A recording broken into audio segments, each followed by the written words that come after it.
Good morning, world. What's going on? I have a message for the atheists today, and it's going to be very interesting. Now, before we start this, let's get a few elephants out the room. Yes, I do have American flag above my head, and no, there's no particular reason for it. I live in a dorm house, and that's just a dorm house thing. And secondly, yes, I did just wake up, so I may look a little bit unkempt and very horrific. So, like I said, I have a message for the atheists today. Stupid autocorrect. So, now, someone said something very interesting that got me to think about the purpose of life. I don't remember what was said or who said it, but that doesn't take away from the fruit of what is about to come out of my mouth. Oh wait, that's who said it. It was my teacher. Now, no more pauses in the video. I want to get this message across. Now, my teacher, my life science teacher, said on a discussion forum, "What is your thoughts on evolution?" Of course, this opened up Pandora's box, but I tried to keep the paragraph as small as possible, and it got me thinking. Now, I'm not going to assume every scientist believes in both the evolutionary process and the Big Bang Theory, but for those who do, let's speak to this audience. Not even just scientists, but even people who are not scientists, other atheists who believe in both. Now, both theories assume that that life started from nothing and is for nothing. So they assume that there's no purpose to life, and if there is, that we do not know it at this time. But I argue that we do know the purpose of life. When I think about organs, why do we have organs? To keep the body alive. What's the purpose of the heart? To pump blood through the body, circulate it, and for whatever reason, blood keeps us alive because it delivers nutrients and vitamins and other things to the rest of the body. Oxygen, lungs, we have them to breathe. Because oxygen is important to our body for some reason. It's important to the chemical processes and things like that.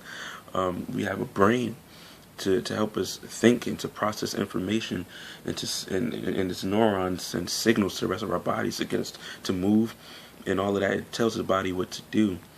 And why do we have feet? To help us keep our balance, to stand, to walk, to get us where we need to go. That's not an organ, but I'm saying these parts of the body. We have knees to help us get low and get things that are lower than us, or maybe to jump. We have hands to hold things, to hold people, to work, and we have elbows to help us bend and do that work as well. We be walking around like this, hey, all these purposes. Now, it made me think, if the littlest parts of us have purpose, why does that translate to the whole body having no purpose? It doesn't make sense to me. Now, scientists are big on evidence, and so are atheists. They're very big on evidence, and I think all the evidence is pointing to a purpose in life, and the purpose being given to us by a creator. They say God is love, and what do you know? Humans model after that. We long to be in relationship with people, not even just always romantically, but we long to have companionship with people, friendship and fellowship, and that's how God is. If you read the Bible, I'm not going to go into the whole God is immoral, God hates us thing. That's a different conversation. But I'm going to go off of other scriptures, because people use a lot of Old Testament scriptures to say that. Which still don't translate to God being immoral and a hateful being. But anyway, I'm going off of scriptures like, 1 Peter 5 and 6, where he's like, cast your cares upon the Lord, and he cares for you. Galatians 6 and 9. Do not grow weary of well doing. For the right time, you will be lifted up. God will elevate you. He will bring you to where you need to be. John 16:33, where God is saying, in this world you have many troubles, but take heart, because I have overcome the world. Psalm 37 and 4. Delight in the Lord, and He will give you the desires of your heart. Now, there's a whole lot of other scriptures that expresses God's love, or there's a whole lot of actions that Jesus Himself did that expressed His love, going to the cross, healing people, feeding people. There's a whole lot of other things that I can say we get from our Creator, and I want you guys just to listen for a second. The evidence is pointing to the purpose theory. I call it the purpose belief. I don't think it's a theory, but I think it's a truth that we all have purpose. And what is our purpose? From my worldview, and I'm hoping that by sharing this video that you all come to believe the same thing. This is not me trying to convert people, but it's sharing information, and in a way, I mean, it is me hopefully being an aid to people thinking better, because when you live like you have no purpose, you do careless things. I've done it. I thought my purpose was just to make music and talk to as many girls as I wanted to. And when you live like that, you do careless things, and you have pregnancy scares and lots of other bullcrap. Yes, we have purpose. This is the last point too. I saw a giraffe being born. Don't ask me. Well, I'll just tell you. I was watching a video, and it was kind of disgusting. Honestly, it was kind of. I mean, mostly all birth is, but it was weird because the giraffe was just walking around with the baby giraffe hanging out of it until it fully came out and it just dropped to the ground and lay there for a few minutes until it got up to learn to walk. And I thought to myself, why do humans have babies in such an organized fashion, in such a caring environment? Why is that important for a human baby? Why don't they get up and walk like giraffes in 10 minutes? Why do they need us so much? I mean, animals, they take care of their children as well. But why is the nurturing process such a long process for humans? Why don't we just get out there and immediately live and walk like baby animals do? Why can a baby giraffe just get up and walk like that? Why? Because they have to, because of habitat. Now, giraffes themselves don't look around and say, "Oh, I'm in a wilderness.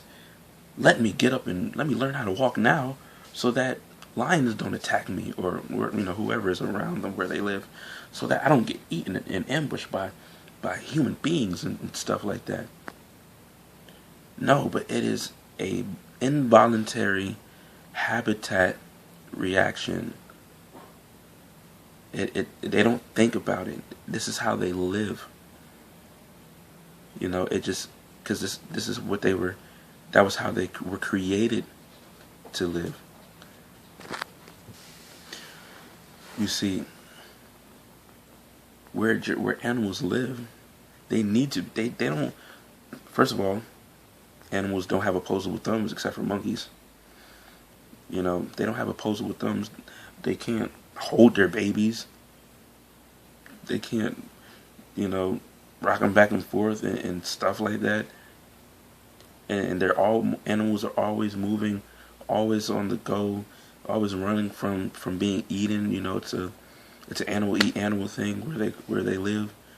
They're constantly having to move from place to place, and the animals don't have they have arms, have legs, whatever. They don't have hands to carry them. They walk on all fours. Who designed that? Who knew? Who just created them to? What decided that we were going to have babies that needed extensive care and would not be able to walk as quickly as an animal? You think the universe just boom, exploded and everything just fell into place perfectly? You think male and female have opposite parts for no reason? Logic. You talking about Christians don't have logic. Logically think about that. I have the opposite parts of a human, of a female. Why? To create, to enjoy love. There's a purpose for every part of us. Now, our body as a whole has a purpose too. And I believe that is to know God, live in relationship with Him, so that we can live in relationship with others in harmony and love.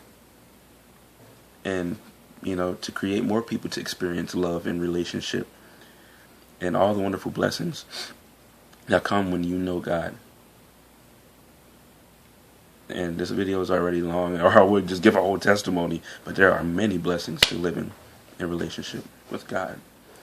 Now, I thank you for all who didn't stop this video long ago. Thank you for all who watched this to the end and are considering what I'm saying. I am open to discussion. I'm not closed-minded. I'm firm in my views, but I'm saying that, like my friend Michael said, everything is worthy of considering and research and conversing about. So thank you for all who watched, and I pray that this has shed some light on people's thoughts. Y'all have a God day.